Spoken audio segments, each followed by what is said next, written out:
سورہ الکہف کے حوالے سے رسول اللہ نے فرمایا جو شخص اس کی تلاوت جمعے کے دن کرے گا آئندہ جمعے تک اس پر خاص نور اور روشنی باقی رہے گی۔ یہ وہ روشنی ہے، یہ وہ نور ہے جس کو ہم شاید آنکھوں سے تو نہ دیکھ پائیں، لیکن یہ یقین ضرور ہے کہ جو بات اللہ اور اللہ کے رسول نے کہی وہ سچی۔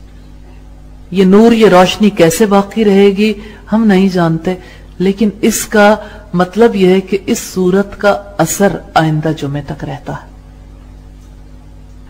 مسند احمد میں روایت ہے حضرت انس سے، انہوں نے کہا کہ جو شخص اس سورت کو تلاوت کرے گا اس کے لیے زمین اور آسمان کے درمیان نور ہوگا، اتنی روشنی ہو جائے گی، اور اسے فتنہ قبر سے بچا لیا جائے گا۔ اس سورت کی ابتدائی اور آخری 10 آیات کی فضیلت حدیث سے ثابت ہے۔ سیدنا ابو الدرداء بیان کرتے ہیں کہ رسول اللہ نے فرمایا جس شخص نے سورہ کہف کی ابتدائی 10 آیات حفظ کر لیں وہ فتنہ دجال سے محفوظ رہے گا انشاءاللہ۔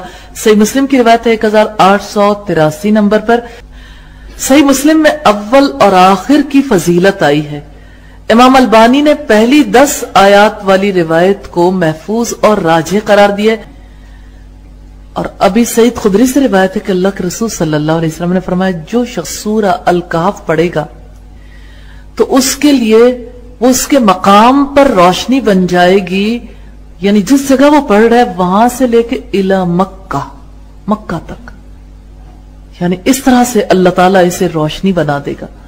اور جو اس کی آخری 10 آیات پڑھے گا وہ فتنہ دجال سے محفوظ رہے گا، دجال اسے نقصان نہیں دے گا۔ یہ فتح القدیر کی روایت ہے والیوم 3 پیج 337 پر۔ اب آپ دیکھیے گا فتنہ قبر سے بچانا، فتنہ دجال سے بچانا، روشنی اتنی یہاں سے لے کے مکہ تک، روشنی اتنی ایک جمعے سے لے کے اگلے جمعے تک۔ ایک اور اہم بات ہے، اس کو پڑھنے سے گھر میں سکینت اور برکت نازل ہوتی، اور یہ ثابت شدہ بات ہے۔ سیدنا برا بن عازب سے روایت ہے کہ ایک شخص نے سورہ الکہف پڑھی، ان کے گھر میں گھوڑا بندھا ہوا تھا، وہ بدکنے لگا تو انہوں نے سلام پھیرا کیونکہ وہ نماز میں تلاوت کر رہے تھے۔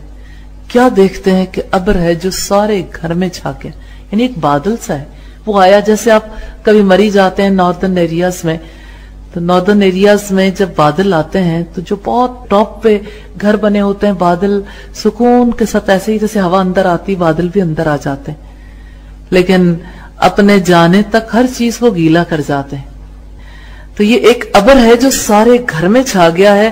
یہ دیکھا برا بن عازب نے روایت کیا کہ ایک شخص نے سورہ الکہف پڑھی، اس نے نبی صلی اللہ علیہ وسلم سے ذکر کیا تو آپ نے فرمایا اے فلاں تو قرآن پڑھتا رہے، یہ سکینت ہے جو قرآن پڑھنے کی وجہ سے اتری ہے۔ اب سکینت ہمارے نزدیک دل کا سکون ہے جس کا مادی وجود نہیں ہے، لیکن اللہ جس کو چاہے مادی وجود عطا کر دے۔ اور صحیح بخاری کی روایت ہے 3614 نمبر پر۔